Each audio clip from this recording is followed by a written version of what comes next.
ఇప్పటి తరం వారికి చాలా మందికి అయ్యప్ప స్వామివారి పూర్తి చరిత్ర తెలియకపోవచ్చు. రండి అందరం కలిసి ఈ అద్భుతమైన పురాణ గాథను విందాం.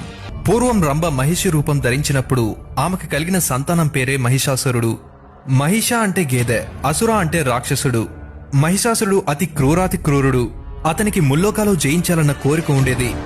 అందుకోసం మరణం తన దరికి చేరకుండా ఉండేందుకు బ్రహ్మదేవుని కోసం తీవ్రమైన తపస్సు చేసి ఆయన్ని ప్రసన్నం చేసుకుంటాడు. బ్రహ్మదేవ, నాకు ఎటువంటి మగప్రాణి నుండి మరణం సంభవించకుండా ఉండేలా వరమివ్వు. ఎలాగూ నాకు ఈ శక్తిహీనులైన ఆడవారంటే భయం లేదు అని అంటాడు మహిషాసురుడు. సరే అని బ్రహ్మదేవుడు అతను కోరిన వరం ఇస్తాడు. దాంతో అతని ఆకృత్యాలు మరింత పెరిగి యజ్ఞాలు చేసేవారిని చంపేసేవాడు, వేదపఠనం చేసేవారిని హింసించేవాడు. భయంతో ఎవ్వరూ యజ్ఞాలు కాని వేదపఠనం కాని చేయకుండా మానేశారు. చివరికి శివకేశవుల పూజను కూడా నిషేధించాడా రాక్షసుడు. స్వర్గంపై దండెత్తి దేవతలను చిత్రహింసలు పెట్టి అమరావతిని ఆక్రమించాడు.